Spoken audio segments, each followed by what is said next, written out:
Joining us right now on the Rich Eisen Show, Mercedes-Benz Vans phone line is one of the best linebackers in the game, best defenders in the game. He is a Pro Bowler from the Tampa Bay Buccaneers, joining us back here on the Rich Eisen Show. Lavonte David, how are you, sir? Good afternoon. Good afternoon. How you doing? I'm doing fine.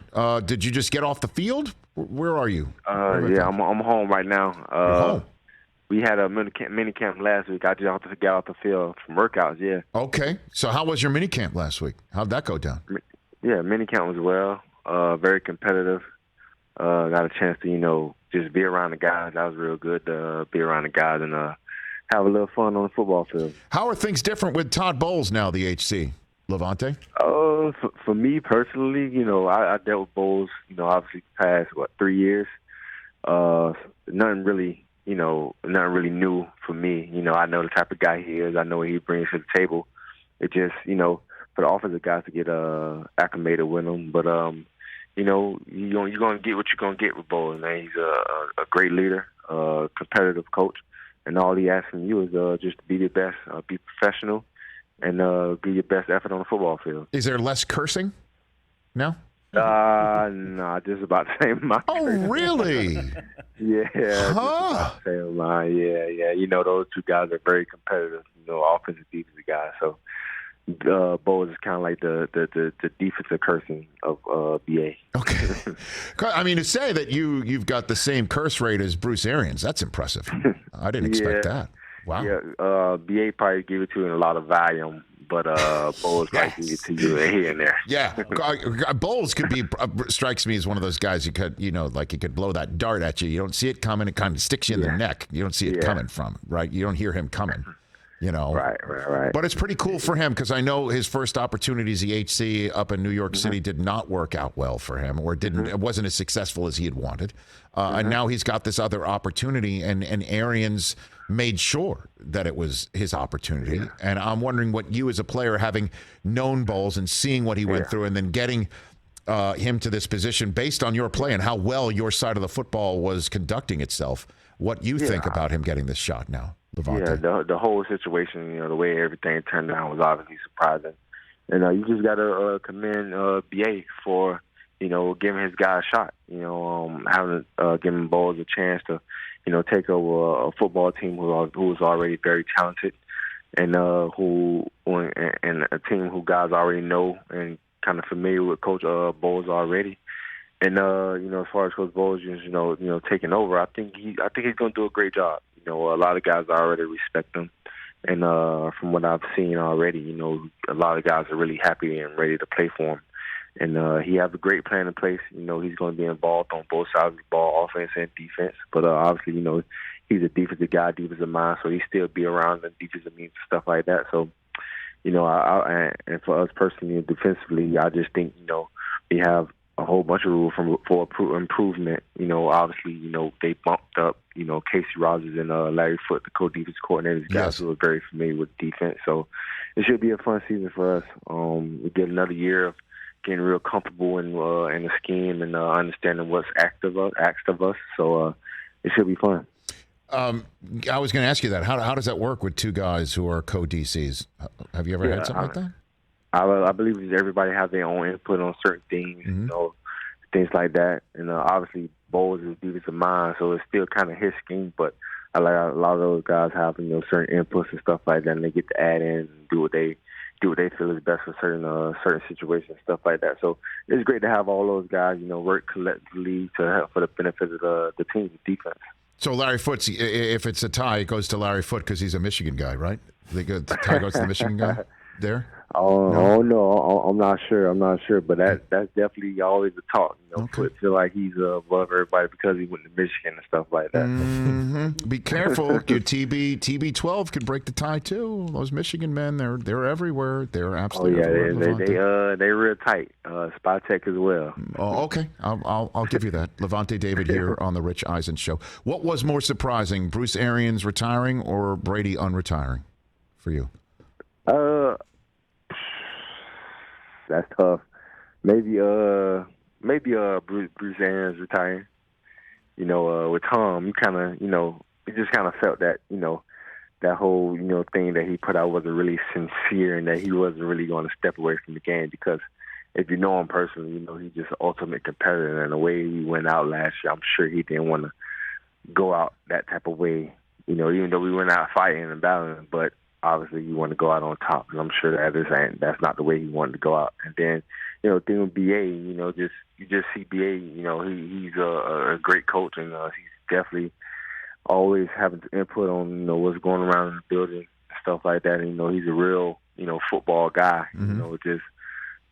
Just having his presence around is really like good to have, just because the type of man he is, and how he treats his coaches and how he treats his players. So you didn't think he'll be leaving no time soon, but that's the one that kind of caught me off guard a little bit. When he gave me the phone call and let me know. It was kind of shocking, but he's still going to be around, so it's definitely great for him too as well. So yeah, you just didn't think Brady was done. You just didn't feel it. Nah. I didn't think. Probably maybe 70-30, 80-20. What about now? Do you think this is his last year, Lavonte? What's your sense? I'm not sure. I haven't gotten that sense from him. Right now, at minicamp, I just seen him coming in, working, works very hard, putting that extra work in with a lot of the guys, just trying to get back on, same page with certain guys as far as, working on, route trees and stuff like that. So, for me, I didn't really sense him, like he didn't say anything, or he's not acting like this is going to be his last year. He's acting like he's attacking his year to do one thing only, and that's win the championship. So there's no conversation. Well, you know what? I assume you did see how much he's apparently getting paid for his next job, right? Oh, yeah, for sure. I saw that for sure. That's something that probably will probably make it seem like this is his last year, but I'm not sure, man. You never know with that guy. Like I say, he's an ultimate competitor. I mean, the deal's gonna always be there for him. Mm-hmm. So he might give you a couple more years. So, but you never know. With Tom. So what's your sense of it, Lavonte, as I get set to send you on your Thursday? What's your sense? I mean, you know what this team looks like when Mm-hmm. it's championship quality, when it is ready to win, how it can win, and you've won with most of these guys. What's your sense? Is this a Super Bowl year again for your team, Lavonte? Yeah, I mean, every year, obviously when you got a guy like Tom at quarterback, it's definitely, a Super Bowl. You feel like you could go to the Super Bowl. But even besides that, we feel like we have a great team. We have a great core. We have a great nucleus of guys who bring a certain type of leadership and bring that certain type of talent to the football to help us get to the Super Bowl. So, I really think, this could be a year that we could contend and compete for another championship. And you saw in minicamp, guys was real competitive. Guys was making correct plays, doing what they're supposed to do to carry over to training camp, and we're gonna see from there. But we definitely have that mindset that we should be back there. But as you know, they the first 4 games of the season they hit us with all playoff opponents, so playoff teams. So they definitely trying to keep us from going back there, but. We're accepting all the challenges, man. And I'm glad to be a leader of this football team, and definitely glad to take the field with those guys. So I'll just take my shot on this question before letting you go. Are you paying attention to the NBA Finals? If so, what do you think happens Game 6? Who wins? What do you think? Oh, yeah, most definitely. I'm paying attention to the NBA Finals. Okay. Obviously, me, I'm a Heat fan, so I was very disappointed that we didn't make it to the finals. Right. Because, the Celtics knocked us off. But, I'm a Jason Tatum fan because he went to Duke. I'm a Duke basketball fan, just to let y'all know. Why is that? Why is that? Why?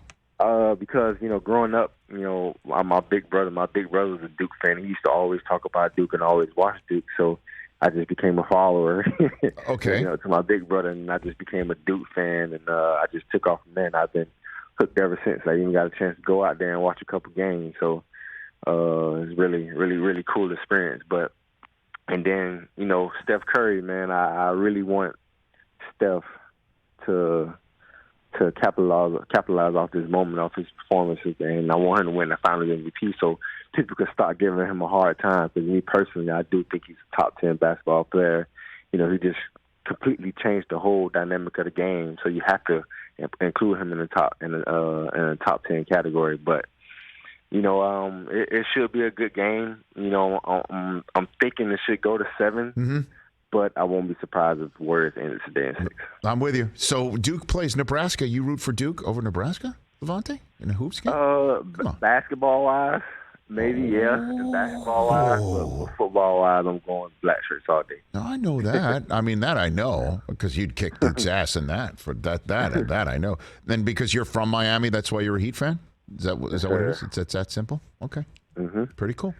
Levante David, let's chat during training camp. Let's do this again, okay? Oh, most definitely. Oh, did Tom give you guys free product, golf stuff, his new underwear? Did he give you any of that stuff? You guys have any of that? No, he hasn't, but I'm trying to get some of that out of him. I'm trying to hustle some of that out of him because his product do look good. I did buy a couple of shirts, the Unfinished Business shirts, so I gave him a little shout out on that. But I'm going to try to get some free stuff. That's a good idea. Absolutely. He's got it. He's got product, man. He's got inventory. Sure. I would do that. if I were you. Okay, take care of yourself, Levante. We'll chat again soon. Appreciate it. Thank you for having me. Anytime. Truly. I always enjoy chatting with Levante David right here on the Rich Eisen Show. You and him have something in common. You root for Duke. Yeah. No explanation was necessary. Yes, it is. Of course it's an explanation. You're from Miami. You go to Nebraska. Why are you a Duke fan? Because he felt You're from the Eastern Time Zone. Why are you a Duke fan? I've explained that to you multiple times, as Levante has. He said it was his brother. You say it was Grant Hill, though. Yeah, right? Grant Hill for me. Duke fans. People who are Duke fans that didn't go to Duke. You should be ashamed of yourselves. But here's what I'm trying to understand, Rich. Be ashamed of yourself. A lot of us be ashamed don't of yourself. have You don't go to Duke. You don't go to Duke, and you root for Duke. It's just real tough, real tough sledding. Oh God, we might not win 30 games this year. Tough sledding.